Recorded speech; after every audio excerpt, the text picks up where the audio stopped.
Welcome back to another episode of Sound Paths to Go to the Movies. This is another Throwback Thursday review, and today I'll be reviewing the movie Dirty Rotten Scoundrel. And just a fair warning, there's going to be spoilers up ahead, so you've been warned. Two con men try to settle the rivalry by betting on who can swindle a young American heiress out of $50,000 first. So let's begin with my first pro. This film was made, or shall I say directed, by Frank Oz. And for those who don't know who that is, well, let's just say he is known for the voice of Yoda, Cookie Monster, Miss Piggy, Bird, Grover. Well, let's just say he does a few of the Sesame Street characters, but most people will know him as Yoda. So here he is behind the camera. Well, when he does voices, he is also behind the camera. Okay, let's just say here he is the boss who says when to start and when to stop filming. He has directed other films in the past, and they are mostly comedy oriented, so he's really good at it. Next pro, the cast, which is mostly three people: Steve Martin, Michael Caine, and Glenn Headley. Steve Martin is a comedian who did stand up, but who would have known that Michael Caine was also hilarious. I mean, he was Hoagie in Jaws the Revenge. Don't recall that one? Well, I don't blame you. I also wish that that film as a whole never existed, but if you follow this channel, you will remember him from the movie The Italian Job from 1969. And he was pretty good in that one. And that was his first time in a film brought to America. So here, he does play off as the gentleman that carries himself well while conning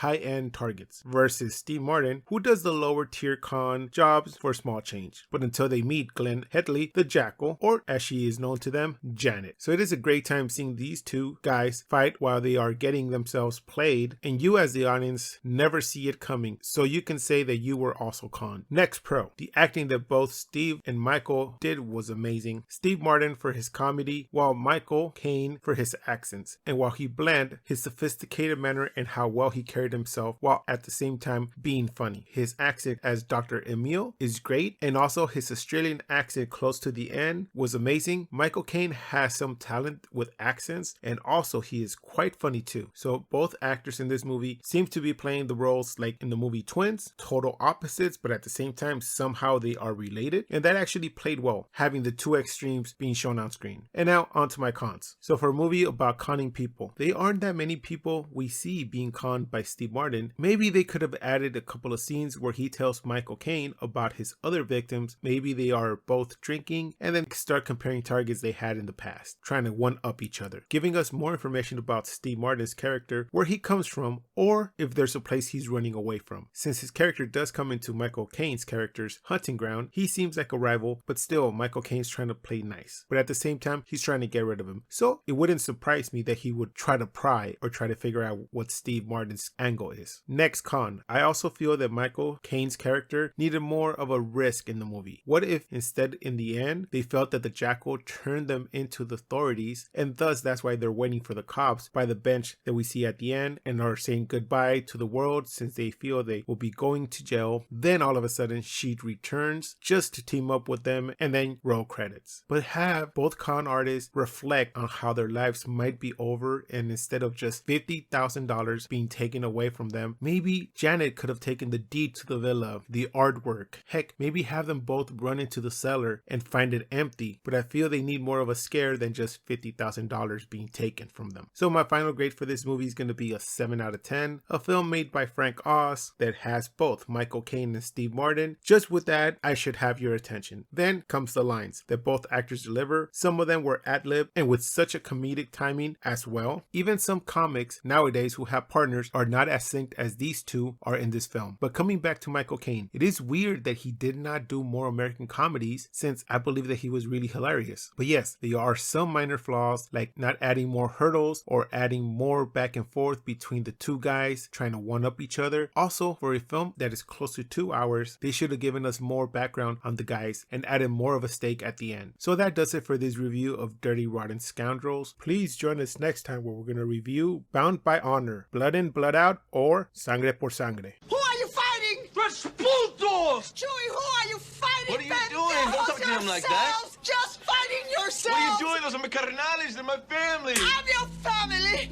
We should be taking care of each other, not fighting over Hey, if street we do nothing, then we corners. are nothing. Please like, comment, and subscribe. You can find our social media links below. And like always, keep watching movies.